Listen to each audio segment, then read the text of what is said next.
episode of World Bigfoot Radio. Once again, we're having another part of the GLAGG saga.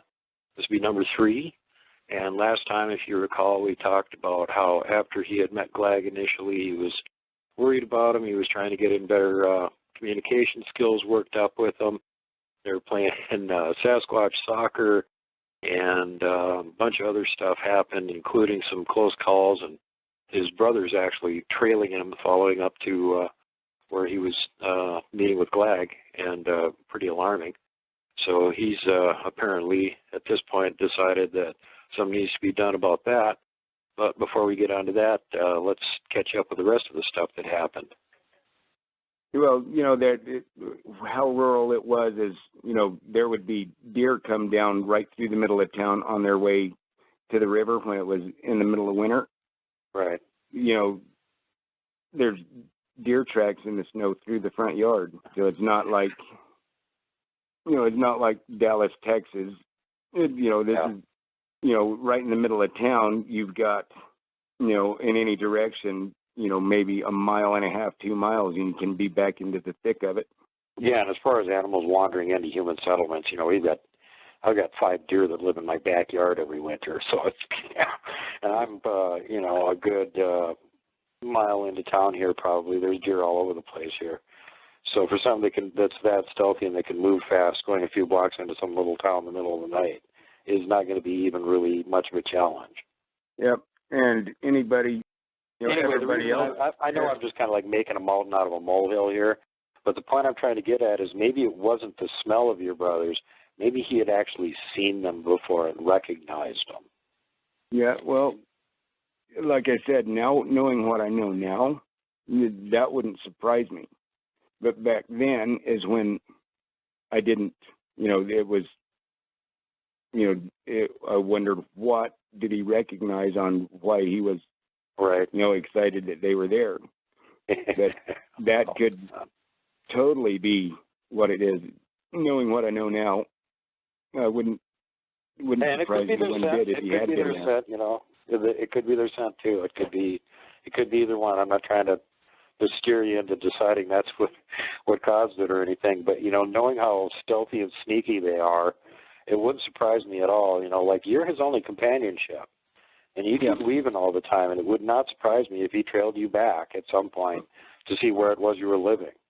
Yeah, and that's why I say it wouldn't surprise me one bit. It's something I never thought of back then, but the reason I went up as much as I could is I didn't want him to be alone. But now knowing, how far they can move and how far they will travel in a night, him coming to town to watch me in town is nothing.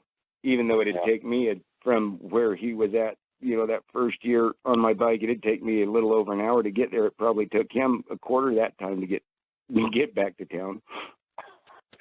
Yeah, I don't know if you ever thought about this, but when you left him to go back to town, he might have been sitting there on the edge of town waiting for you to get there.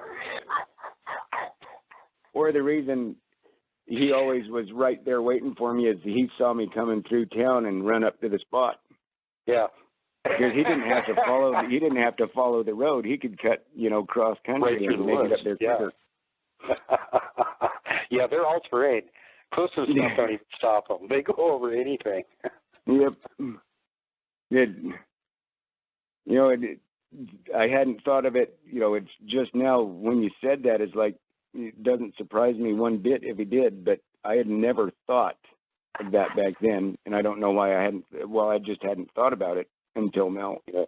But and the other thing is with some of these encounters and stuff, when you share them with somebody else, they'll have insights into it that maybe you never thought of, which gives you some more insight into the whole experience that you had. And, maybe right, maybe wrong, but at least it gives you a chance to think about it a little bit differently and go, wow, let me consider this possibility. And I've had that, with my encounters where I was telling some part of it to somebody and they came up with something and I just went, whoa, I never even thought about that possibility. That's really cool. Well, and that's what gets to, I heard, people's stories of encounters of, being 20, 25 miles away and have one of these things follow them home. And up until just now, I had never thought of that. in my instance, I just always assumed, that when we'd made the plan for me to go back, that he was right there waiting. Like not only possible, but probable. I mean, you're his best friend. You're the only thing he's got to interact with, and you're taking off. Well, gee, I want to go see where my best friend's going. Man, there's that kid. It opens up a whole world of possibilities that I had never thought about. But my way of thinking, it'd be kind of weird if he didn't try to follow you at some point and see where you were going. Thinking about it just now, it would be. But, that gets back to where I was still a kid. But what he'd see is me go home and endure what I endured at home, and then working, and then out, did he watch me go to school? Did he watch me work? Did he see all of that with his own eyes? And then when I got up there, is when I was the happiest. I mean, that makes it even that much more powerful to me if he did, and which in all probability he did. Well, curious, smart, stealthy, and nothing but time to go sneak around in. So he doesn't have a schedule. He doesn't have to be to school. He doesn't have a summer vacation. He hasn't got a job. And the other, it brings up the other thing about moving him was, I told you there's a couple of times in the beginning, it was all around the same time, about the end of the first year, when it looked like he'd just been beat up. And when I'd asked, try to get him to, try to find out what happened, and he just didn't really want to talk about it. And I think it was the other ones that were in the general area that didn't like the fact that him and I were buddies. That's what I thought back then. And it was all of that combined. And when my brothers went up, and it was after that time that it just looked like he'd been in a tussle, more than just us wrestling around in the trees. It just concerned me, because he just didn't even want to really not talk, but, it didn't want to deal with what had happened to him.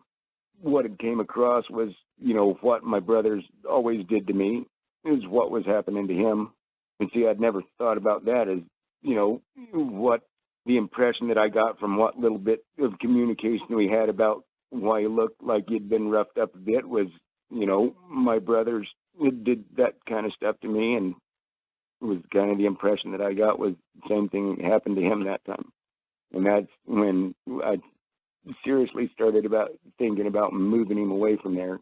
And then all the problems of, okay, where do I go that he's not going to run into, the bullies that are, going to rough him up like that, for me being around and finding a good place that's away from, the humans that are going to bother him. And then that's what also me wanting to teach him how to defend himself. That's another thing. That's the human side, and me being a kid, wanting to teach him how to fight like a human, not understanding that if me and him were to get in a fight, there wouldn't be anything. He would need to know how to fight to massacre a human. He can just go plink with his middle finger, and you're done.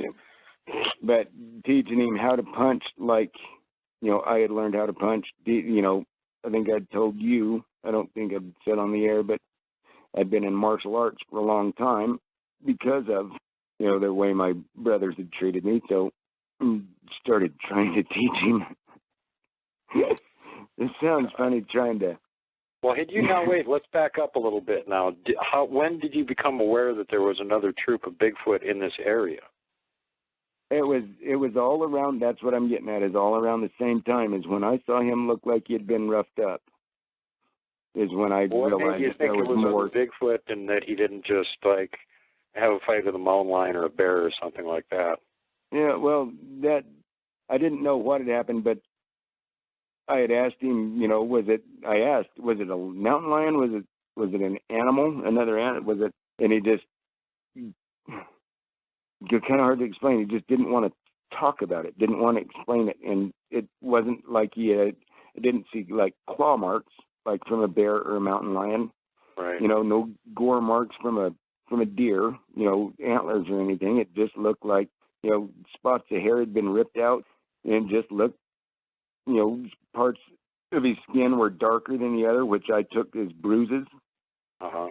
And that's when I asked, was it some of your people that did this? I said, was it other people like you that did this to you?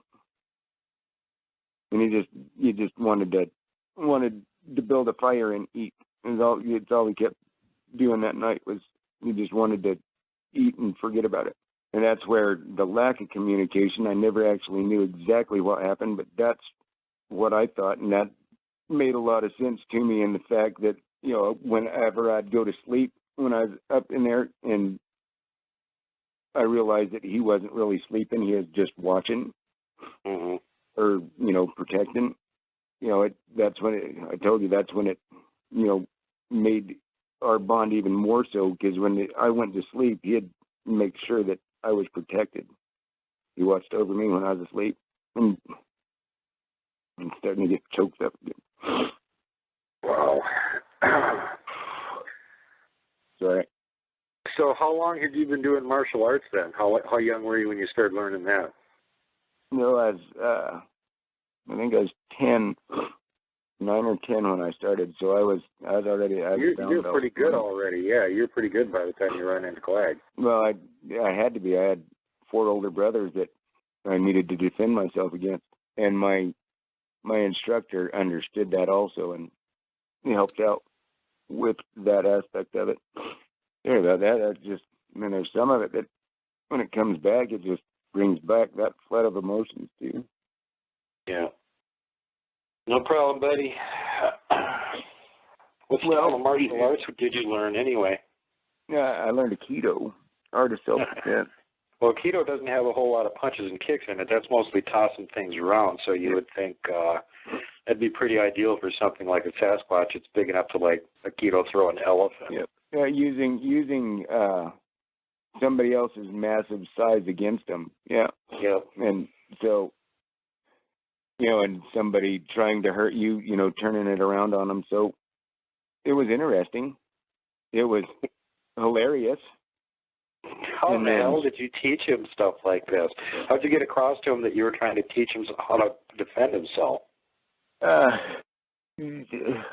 He was my buddy. It's one of them things, in that situation, it seemed natural, but trying to explain to you how I got it across that we were going to, you know, I told him, you know, you don't ever I said, you don't ever back down from anybody. If somebody wants to hurt you, you hurt them back. Which, you know, thinking about it now, that's, you know, like I said, I was a kid. You know, seeing my buddy get his butt whooped, I didn't want that to happen, and knew what it felt like to get my butt kicked, and I wanted to teach him how to defend himself. Knowing what I know now, all I did was probably make him more. He had the tools already, just giving, you know, how to. The instruction manual. Go ahead. Yep. Give it to him. Well, I know how to grasp the concept of a clenched fist and throwing a punch. You know, that's something that I did teach him, is how to throw an actual punch instead of a hammer fist, which was terrifying, the amount of power that he could get in a swing. Well, how did you show him that a punch was better than a hammer fist? How did you get that across to him? On, what was it? I think it was a bunch of pine boughs first, and then, you know, set them up, tied them together with a bunch of twine, and then, you know, did a hammer fist, and then did a punch, but then held out his hand and, you know, gently popped him, you know, did a hammer fist in the palm of his hand, and then did a closed fist with the knuckles, you know, not hard, not enough to hurt, but said, well, you know, and then, as if you could hurt him anyway, seriously, come on. But I knew the strength that was behind there and didn't want him, you know. I know you didn't want to shock him or something. Yeah, but then show him, and then, you know, I'd do kata and show him that, you know, how I would throw a punch, and he started mimicking, you know, when I do kata, you know, that's, you know, your exercises, getting your horse, and then, you know, when show, instead of, you know, beating something down with a hammer fist, you know, throw a punch, and a punch produces more power. But did he notice a difference when you went in the open? How do I explain what was going through my head even? Here I am trying to teach. Well, just think of what, explain what his reaction was. Start with you got him to hold his hand up and you hammer fist it and then you punch it. Did he notice a difference? Oh, yeah, the look of shock in the open in his eyes. I mean, when he looked up at me, he looked me in the eyes like, that was instant when you noticed it like that, and that just barely touching, barely punching, you can feel the difference in, the thud and then the snap or the crack of hitting with the knuckles. And that was the aha moment. Yeah, that's. This is worth learning. It didn't, he didn't need words. You could see in his eyes, and the look is like, holy cow, that's. There's night and day difference, even though, maybe 15-20% punch and a 45% hammer fist, and the punch is, you can feel it in the palm of your hand, how much more power it had, how much more it hurt. Yeah. And then, we always shadow box, not at each other, but, I'd show him uppercut, and it sounds so goofy, but to me at the time, it's like I'm trying to picture Karate Kid out in the woods teaching Bigfoot. And the thing is that their bodies are built a little bit different than ours. So I'm trying to imagine him doing, like, my God, if one of those things punches you, it'd be even way worse than being hit by a human the same size and strength. Because their arms are longer.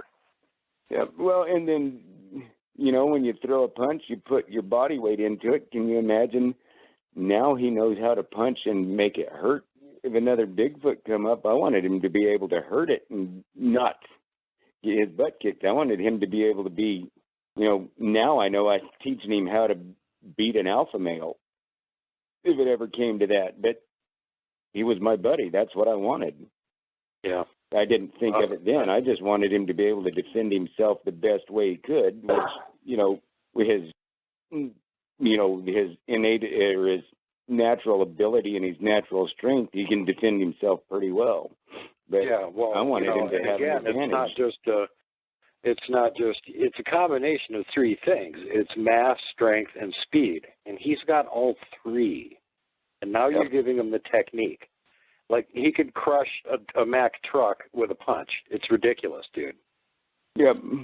Well, I know that now. I didn't know. I wanted him. I know you weren't thinking of that when you were like 16 teaching him that. But let me just say in retrospect, shame. Shame on you. Shame. And also, that's awesome. Well, and then, I told you, it's jumping ahead a little bit, but, with somebody, about what has been heard up there, the human words that he can say, but when you're mad at somebody and you tell them... This would be probably a good time to mention this, that somebody else may have actually run into him. Yes, because I don't want to say what I taught him, because it's not bad, but it's bad when if somebody, out there squatching, hunting for Bigfoot, figures out that there's something there and, like tracking it and stuff. And I told him to, what is the word? Taught him to say screw you, but not screw you. Fire truck. Yes. Vacuum, vacuum the rug. Yeah.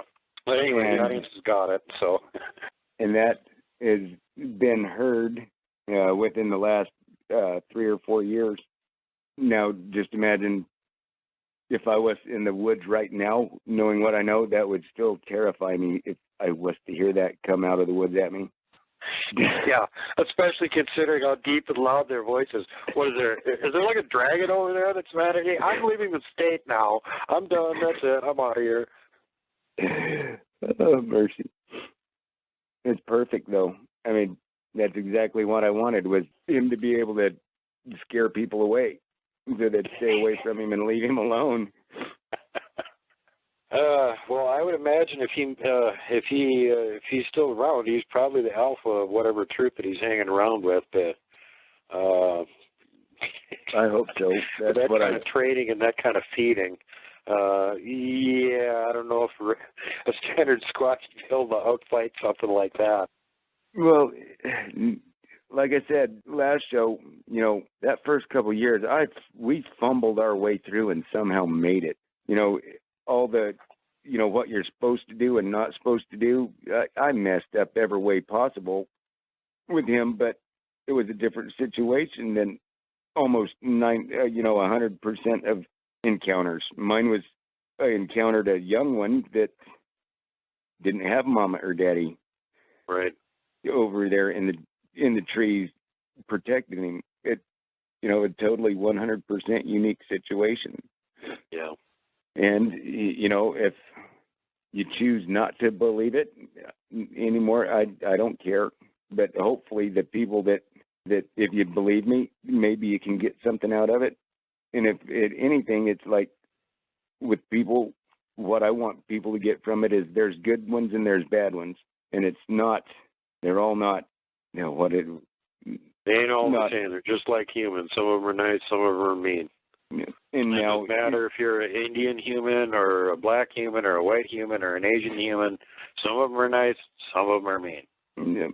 And some of them, pray to God, you never meet. But they don't all, they're not all monsters. Right. Even there's a very, what's the word? I mean, they're family oriented. Yeah. Just because they're not, a white family or a black family or a brown family like us, they're a hairy family. But they're still a family. There's still a mother and a father and children. The fact that humans are a conundrum, humans horrify them. I think, there's the squabbles over food and stuff, but still, as a family unit or as a whole, I think they treat each other better than humans treat each other.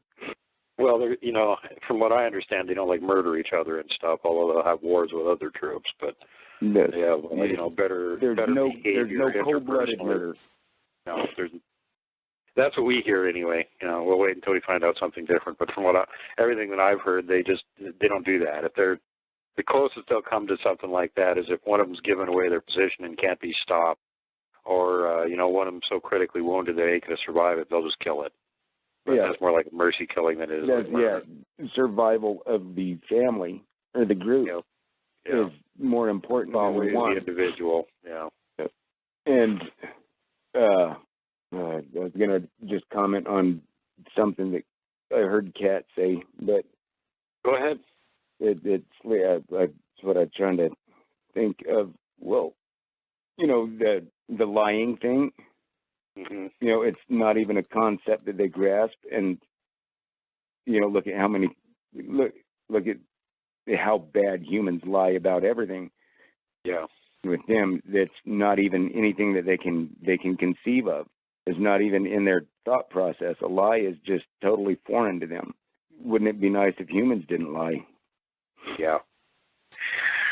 Yep. Yipper. Yeah, that's for sure. The more powerful they are, the more they lie all the time. Liars. Well, I hope that this one answered a few more questions. That wasn't super exciting, but it's just stuff. Well, you got to get all the basic details in. It's not like we're looking for a super exciting story here. We want to hear what actually happened. Your encounters with this guy and all the time they're spending. If folks have anything they want to know specifically, that would, I can try to answer, specific questions. Hopefully that.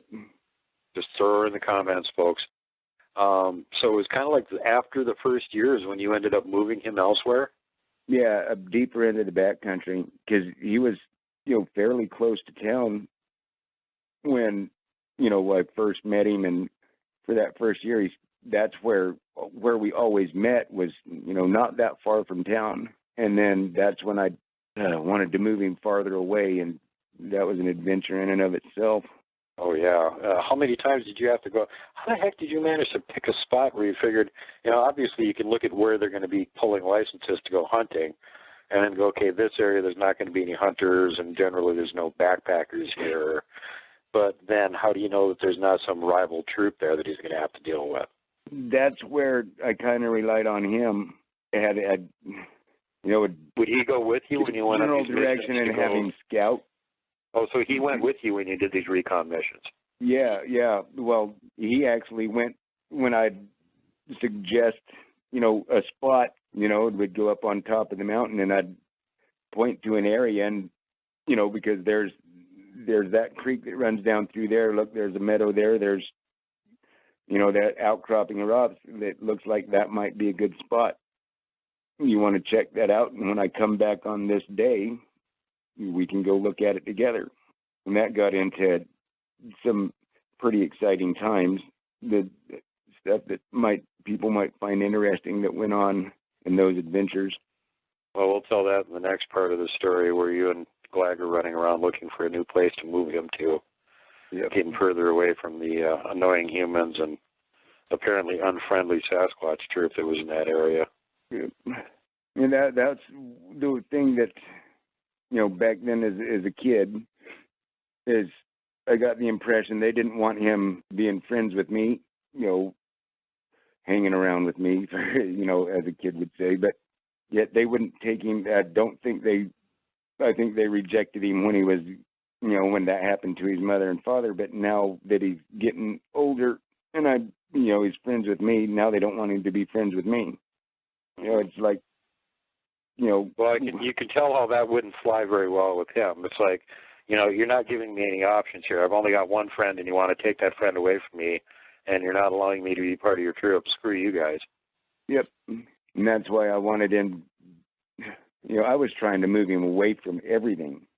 Yeah. Away from them, away from humans, anything that could hurt him, because, like I told you just 30 minutes ago, I'd never thought about, that maybe he'd come to town to follow me and watch me. But and then now I realize that when I moved him farther in, it wasn't I was getting him away from the troop that wouldn't accept him. I'm putting him into a totally different troop's area.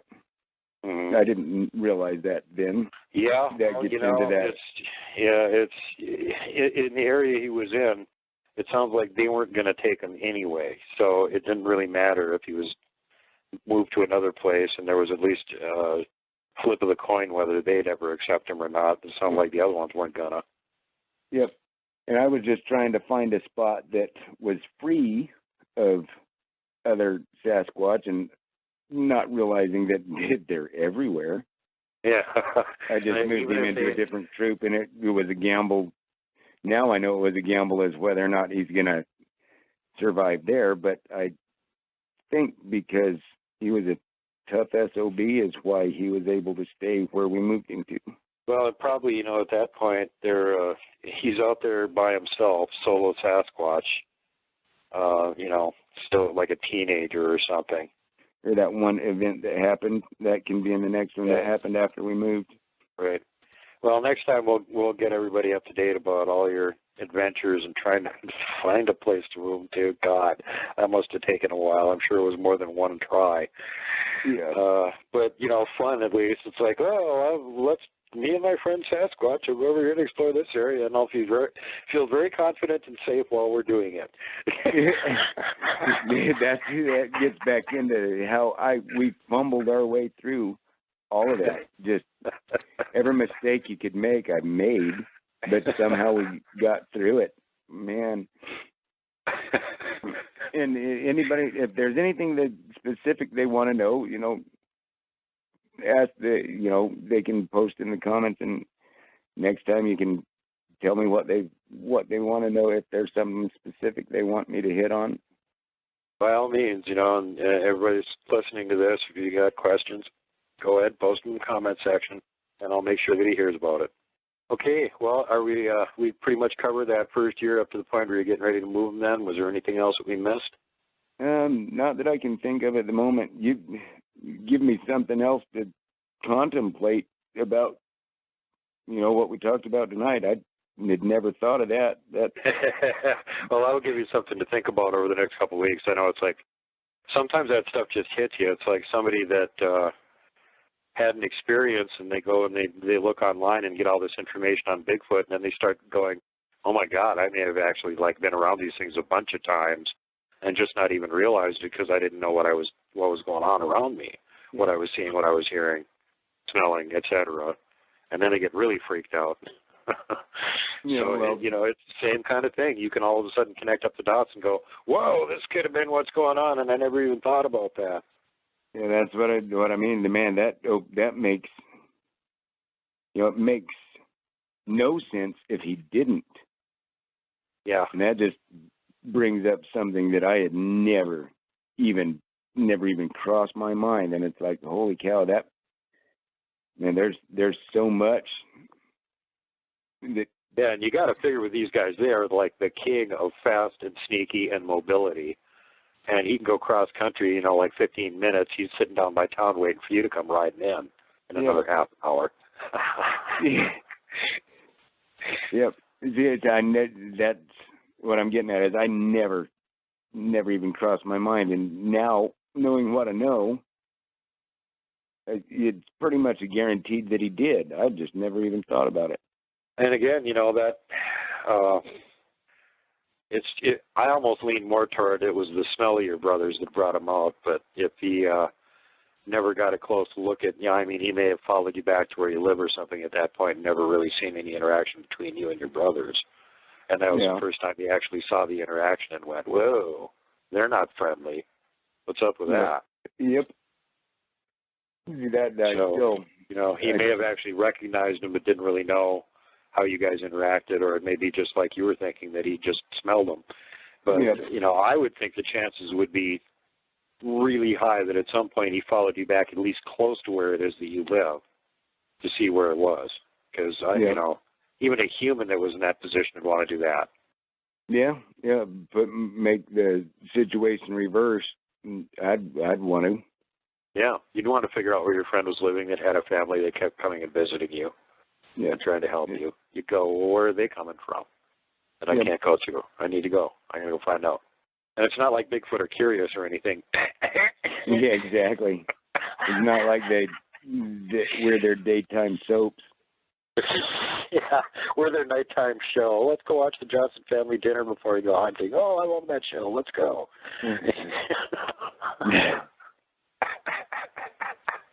Oh, my God. Well, it's always fun talking about stuff like this because, again, even with your long experience and interaction with this guy, things like this can come up that you never even thought about, and then it can help you, like, put other pieces of the puzzle together and go, oh, maybe that's what was going on, sort of thing, And, a lot of the stuff that I've learned about Bigfoot has been just this way, talking to people that have had experiences with them and getting their information on what happened in their situation, and then you start seeing the same kind of information popping up over and over and over again that starts looking like there's a pretty good case for fill in the blank is what's happening here, because it seems to be happening all the time, Yep. But yeah, that's, that stuff is it's very interesting, and it's just fascinating to have people that are willing to come forward that have had interaction with these things come forward and talk about it. It's still hard for me to talk about. There's still that, I'm glad I'm doing it. It helps, but, what am I trying to get at? It's still difficult to talk about. First off, there's always back in the back of your mind, you can say you don't care what people think, but everybody does. Yeah. But that's why I told you thanks for what the people like you do that give, the people like me an outlet to come and say what I've seen, what I've witnessed, what I've been through. It helps so much to talk about it.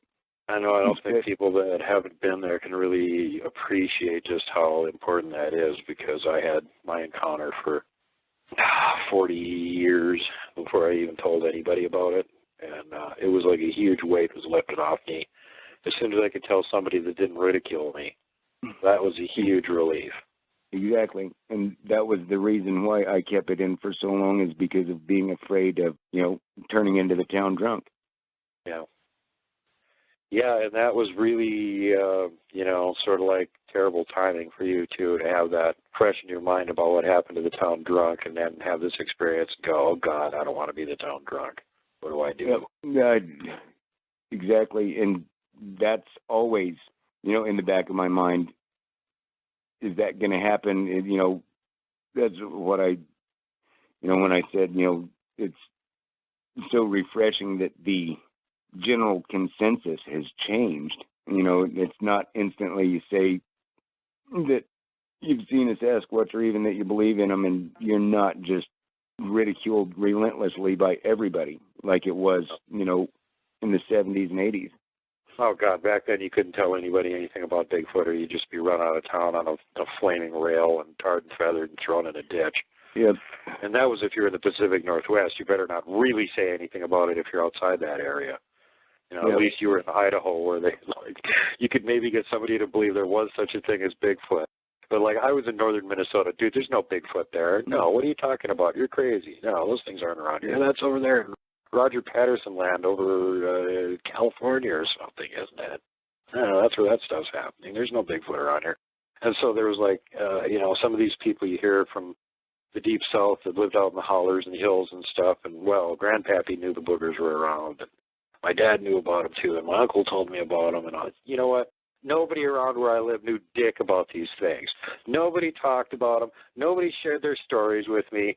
Nobody said anything about them. So I'm really glad that you guys down south had people to tell you about this, because we didn't have nothing up north. We had to figure it out on our own or get eaten. Yep.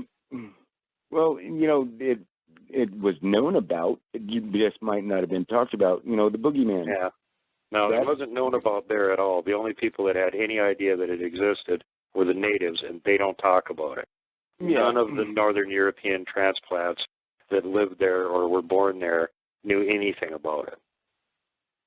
Well, more towards the south, like the boogerman. Boogerman's going to get that's down in the south, though. That was 1,500 miles from where I was. Yeah, I know that was going on up there. I was up in the tundra, man. I was up by the Canadian border. Yep. And, yeah, they knew all about the Wendigo up there if you happened to be a native. And other than that, they weren't telling the white man anything about it. Yep. You just get eaten by Wendigo, stupid white man. Ha, ha, ha. If they warn you about them, then you don't get eaten by it. Yeah, well, see, there you go. But, northern Minnesota, very dangerous. Definitely Bigfoot there. I've heard dogman sightings. I've seen Wendigo there. There's cryptids there. Well, it's a huge area, 30,000 lakes, and in between there's swamps and forests. There are some areas where the Minnesota Iceman supposedly was shot, was up in the Whiteface. Well, the Whiteface is surrounded by a swamp. You have to use a swamp buggy to even get there. The only time you can get there is during the winter, otherwise when it's frozen. And, and this is what the areas are like. And there couldn't be any Bigfoot. You can't even get in there. How do you know what's in there? Shut up. Exactly. I am just and that was the so same place glad that ran into mine. It was the middle of nowhere. The only time you can get there in the winter, when everything was frozen. During the spring, summer, and fall, you literally could not get to where we went to. So, it's like there was just no recognition of this sort of thing being anything remotely related to possibly existing back in those days. And even if you were on the Pacific coast, and out in the area where at least some of the natives and locals and stuff knew about Bigfoot, if you talked to anybody in even mid-sized town or anything about Bigfoot, you were still crazy. Yep. So that's what I mentioned last time also, is I guarantee you that probably half the people, within 100 miles of my hometown had some type of encounter, but were too afraid to say anything about it. I guarantee it. I wasn't the only one in the town. Drunk wasn't the only one that had ever seen one up there. No. I got another guest coming out from Libby, which isn't that far away from here. It's up in northern Montana. Mm-hmm. And sort of a similar setup there. They got a little town. It's a logging town, da-da-da-da-da. And everybody up there pretty much knows Bigfoot is real. They just won't talk about it to outsiders, which is another weird twist on the same thing. So, just because you don't hear anything coming out of these little towns doesn't mean that there's nothing going on. It just means that they're not telling you about it. That's what it really means. All right, well, we got a few questions from the fans to ask you here, or the listeners. They want to know a few different things that you didn't touch on yet. And, of course, some of these things may be in upcoming parts of the story. If that's okay, don't worry about it. If it is, go ahead, answer the question. You can go over it again later on anyway. And one of the odder questions was, what color was the inside of his mouth? Kind of light gray to pinkish, not like the inside of ours, meaning humans, but not as dark as his skin. Okay. Was his tongue that color too, or just the inside of his mouth? Yeah, it was all about the same color. Okay. Well, a couple that is kind of odd and something I didn't ever think about. But yeah, that's not a question I was expecting either, and it's not one that, well, nobody ever really mentions that part of it. Even if they see the thing, yell at him or something. It's like, who's actually close enough to look inside of his mouth? Very good question, though. Yeah. Now, another one that I have that occurred to me is you were saying that you found him a cave to stay in, and when you'd go take a nap there, you were under the impression that he probably wasn't sleeping. He was probably keeping a lookout all night long. Did he ever, make himself like a Sasquatch-type nest in there? Did he have anything else that he had drug in the cave? Was there, really any, evidence that he was using it when you weren't there? Yes. After, like I said, I thought that's where he had already been staying, and there was pine boughs and sticks and branches and all sorts of stuff piled in there, and kind of like a little tunnel that you had to crawl through to get in there. You had to get down to get through the entrance back into the little opening back there. But then there was not like your typical structure, because it was in a cave, and it wasn't a huge deep cave. It was just more like a recess down in the rocks. But he had, there was pine boughs and stuff in there in the bottom that it already looked like he had been kind of nesting, for lack of a better term. But then the moving blankets is what would put down over top of that, and it always, it acted like a windbreak, and just looked like a bunch of brush. He kind of had that built during at the entrance there with all that brush, and it would be a windbreak, plus it would help hide it too. So that was pretty clever.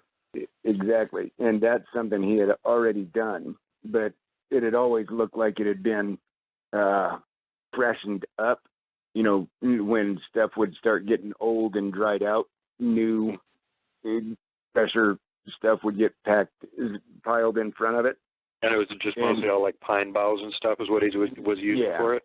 Yeah, well, because of sagebrush and stuff like that, you got to remember this is a pine forest, no deciduous trees at all. Right. And if you didn't know where it was, you could probably walk right by it and never know that it recessed back in there as far as it did. And that would be hidden pretty good. Yep. Yeah, I can definitely see the positive aspects of hiding the entrance to your little hidey hole. Yeah. Well, the other question that comes up then, did you ever actually see him sleep? Very good question. And I don't think I ever did, ever. I rested a bunch, but I think it was so exciting when I was there that he wanted to, he'd tucker me out. He wanted to be up and doing something all the time, and that's what I said when go down in there and rest, and I'd fall asleep. I don't think he ever did. I don't think, like I said, excellent question. I don't think I ever saw him actually sleep. It doesn't surprise me. He was probably worried about you and trying to make sure that you were safe the whole time you were out there with him.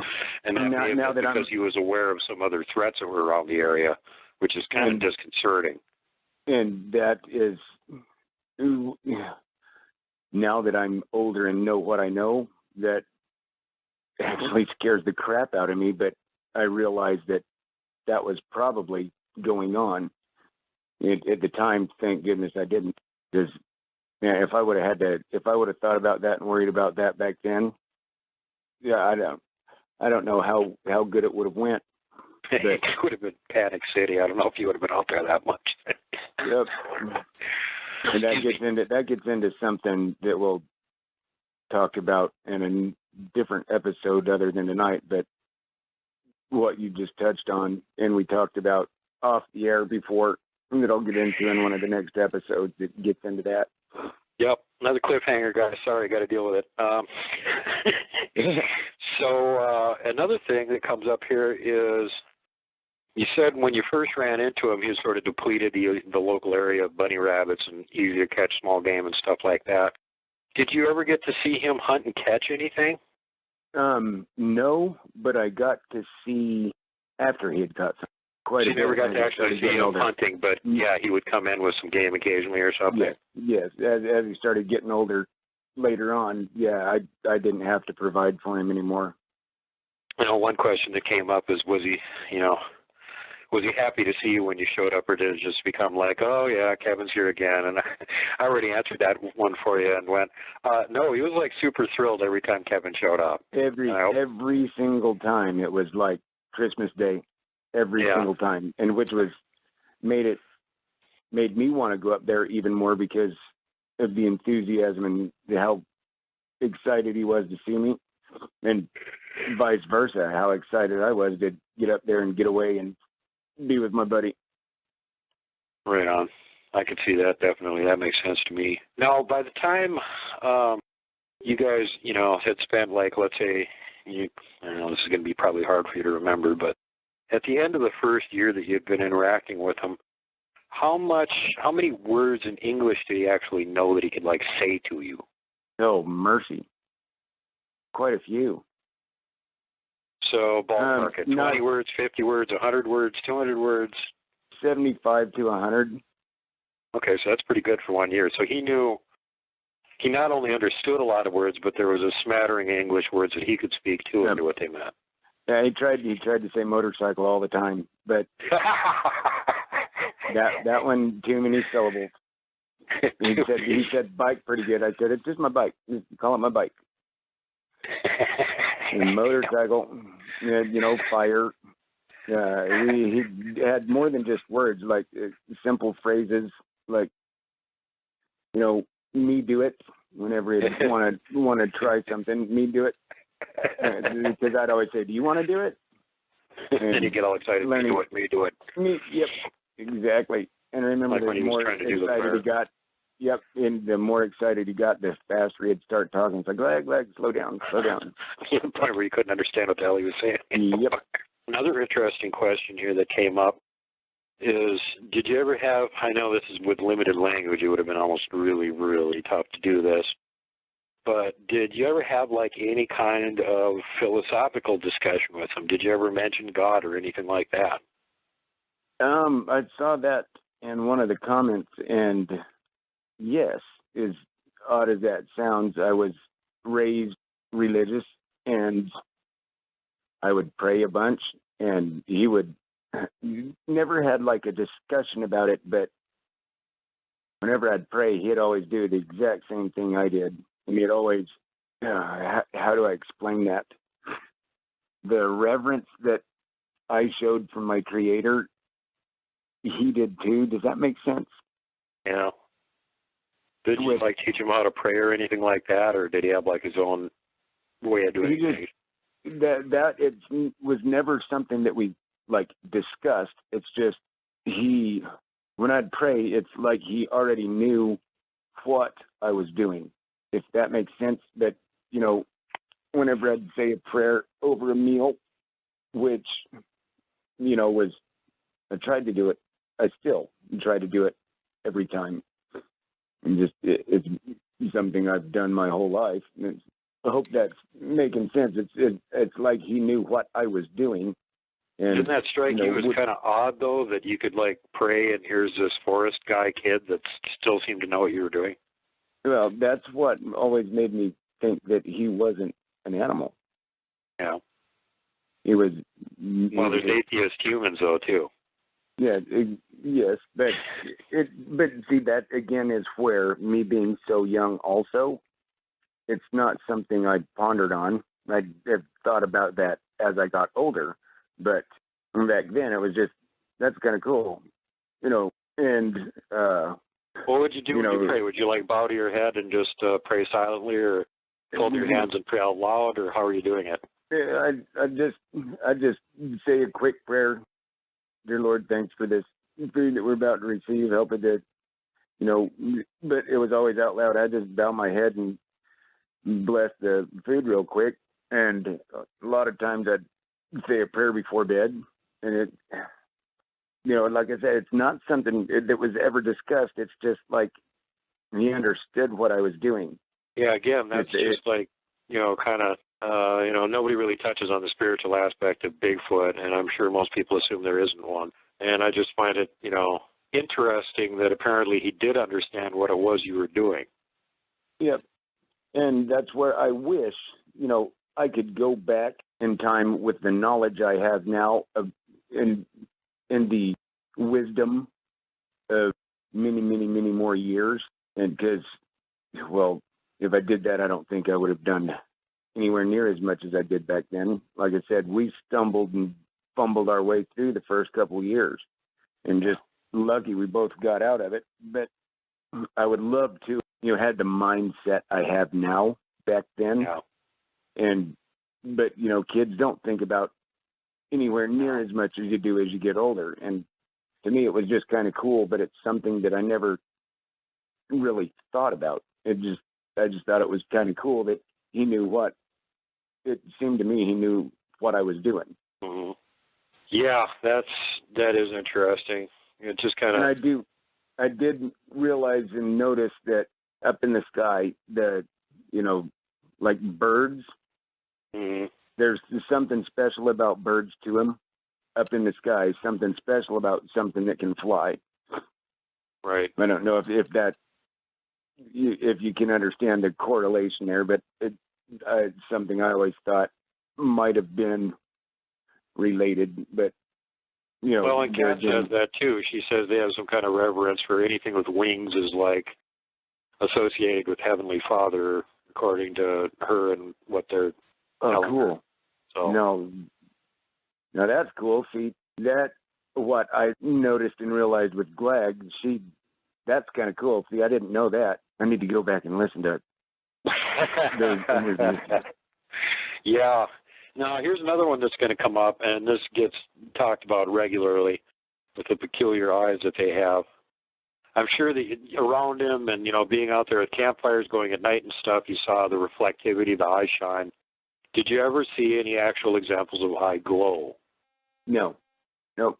Okay. I saw his eyes shine bright, though.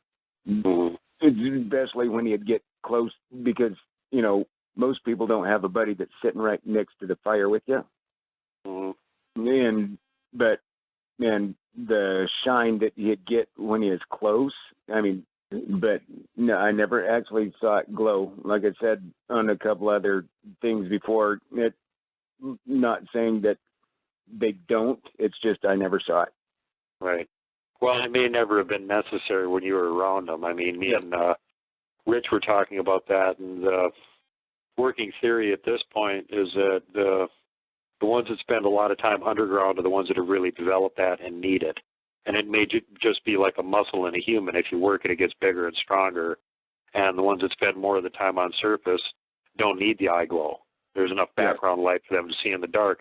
But if they're going to be underground a lot, traversing big underground subterranean systems, then they would need to have it, and they would have to develop it. So, and the other interesting thing is that the people that seem to be, reporting actual instances of eye glow, it's every time that I've heard it, it's Bigfoot that are in an area where there's karst systems or lots of caves or something. Yep. And the local tribes also say, they spend a lot of their time underground. So there might be a direct correlation there, and it could be that GLAGG's family just wasn't spending, any time underground other than, sleeping for a few hours in a cave or something, and didn't need to develop it. The only underground systems around there were, old mines, but in the area, in that area, there wasn't any. It was just like, it wasn't a true cave. It was more, opening in the rocks, and was able to get back in there away. Right. I found some of those. I found some of those over in Wisconsin where there were old crumbled rock hills, 100, 150 feet tall, and there's a talus slope on it.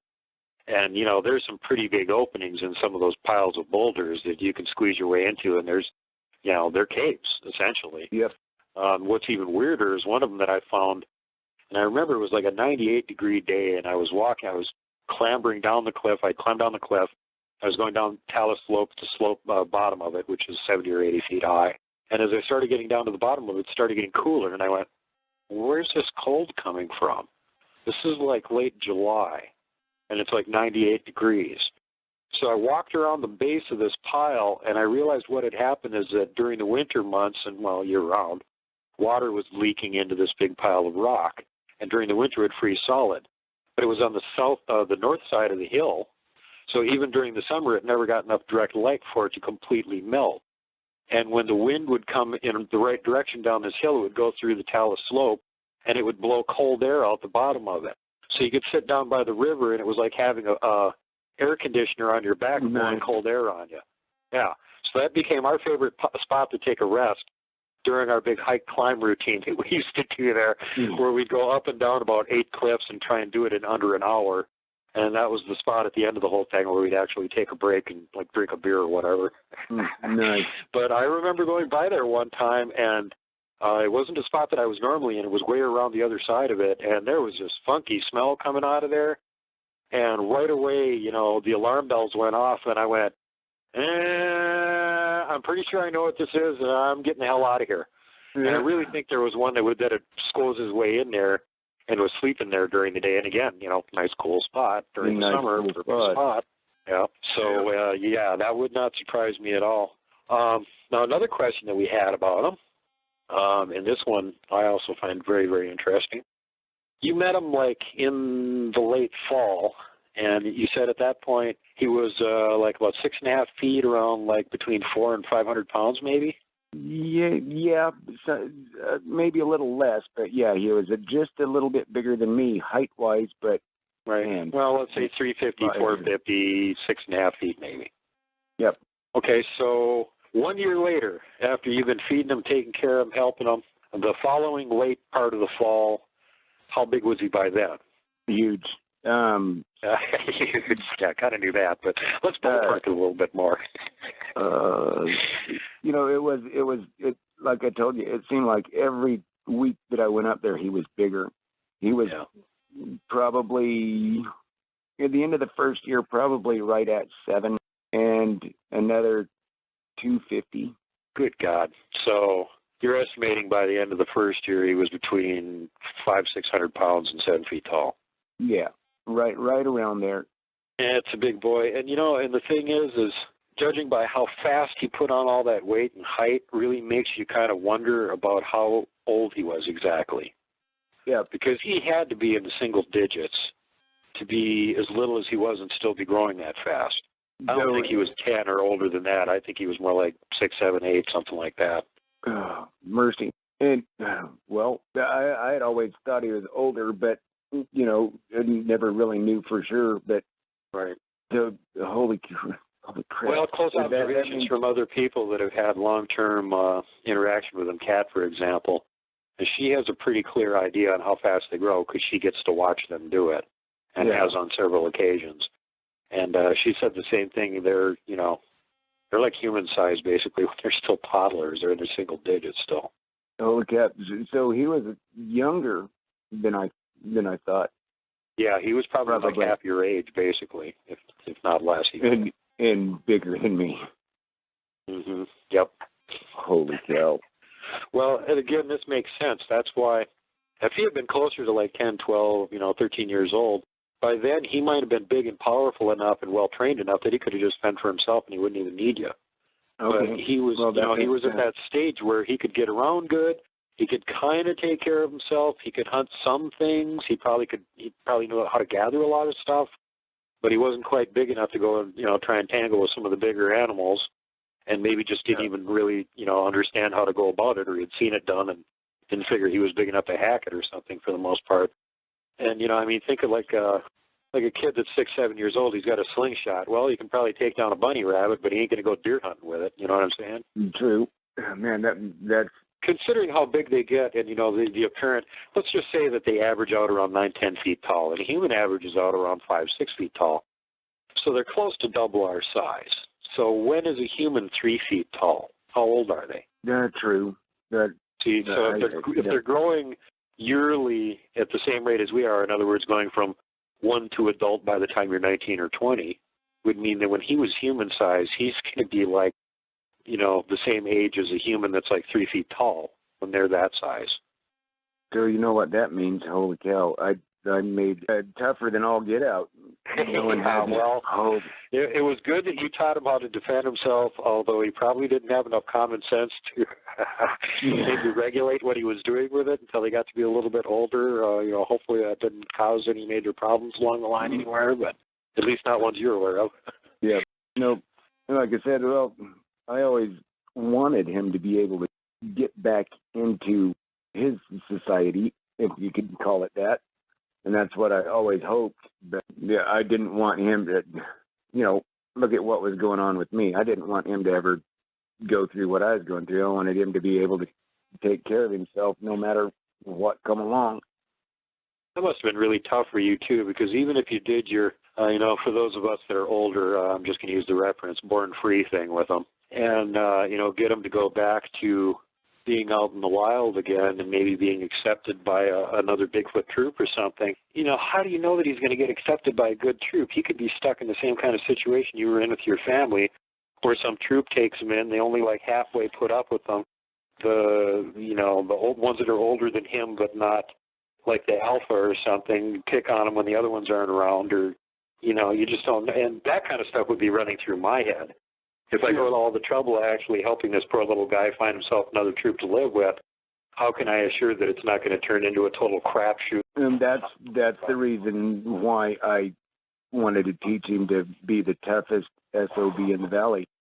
So any of them that might like try picking on him would find that was a bad idea. Right on. And lastly, I know this is one thing that you and me already mentioned, but a couple of people brought it up in the questions, and that was about, did you get pictures of GLAGG? Now, let me field part of that. You're about the same age as me, you're a little bit younger. Back then, there wasn't any electronic anything, except for a stereo, okay? There weren't any electronic phones or video cameras or any of that stuff. You couldn't buy it.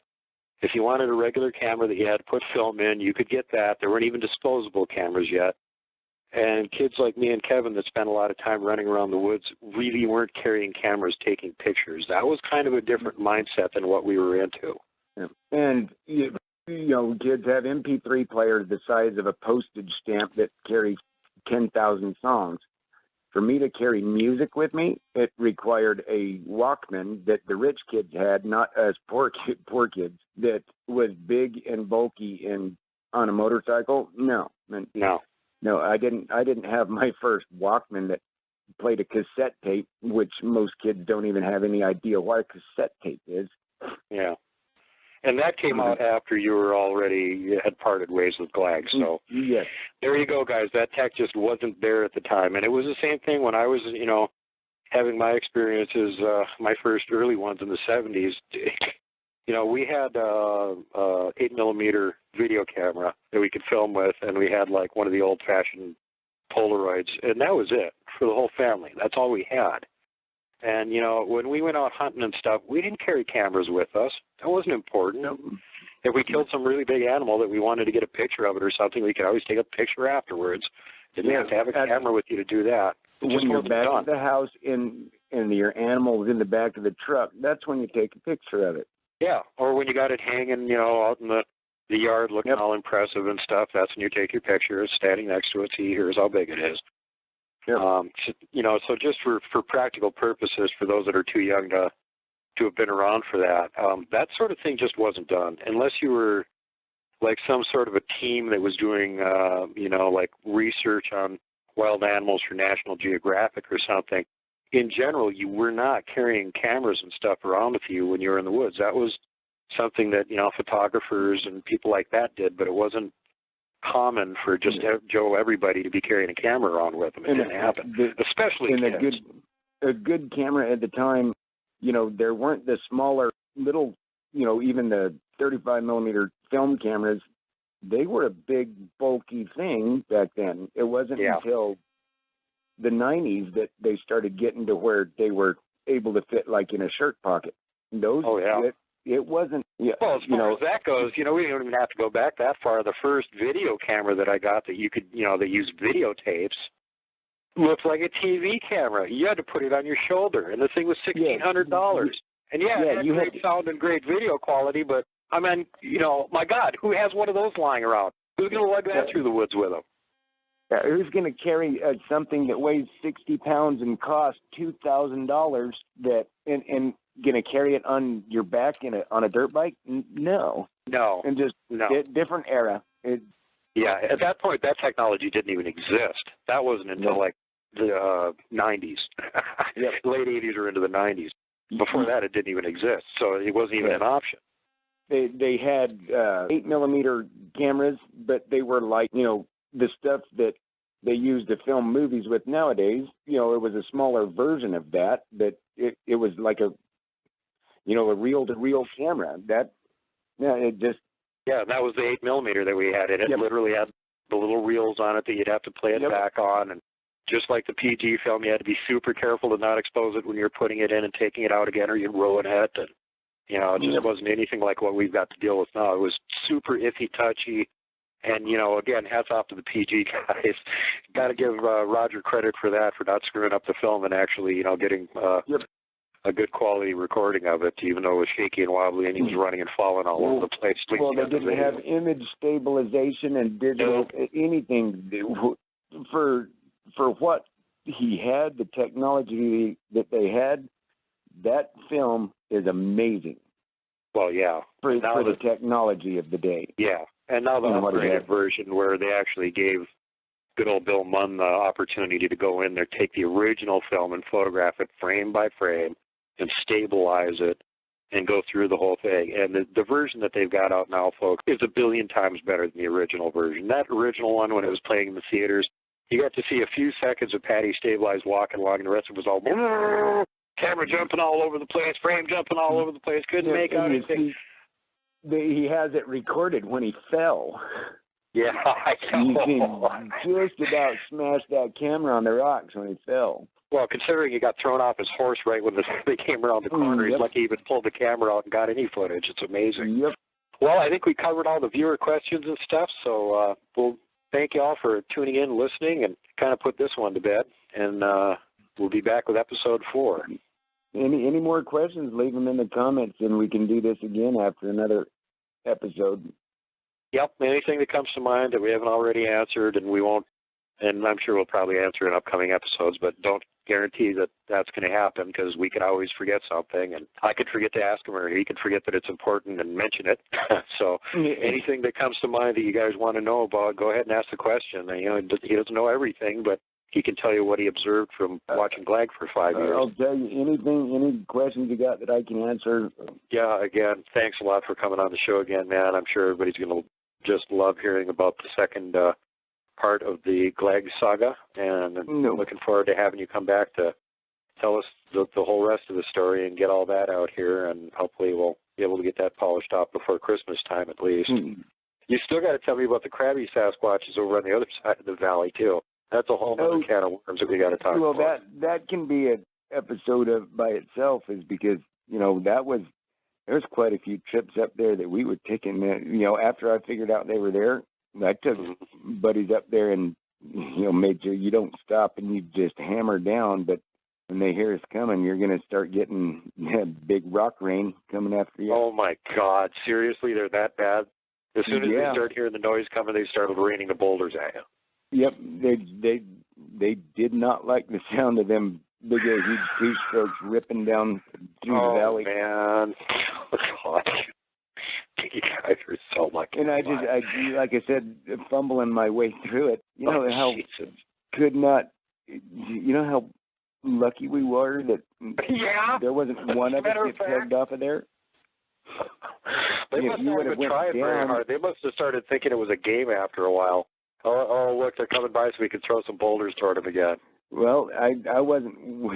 I never took it as a game, and I fifth gear hammered down through that mountain road, down through that area. Well, think about that first one you saw that was chasing that elk, how he flicked that boulder.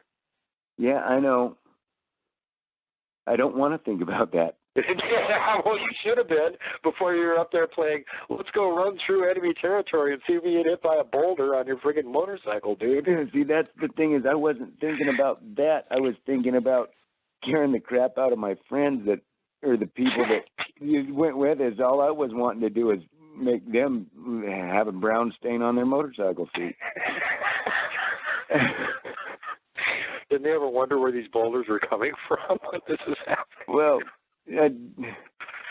they more times than I can count. It was who's hiding up there in the trees throwing rocks at us.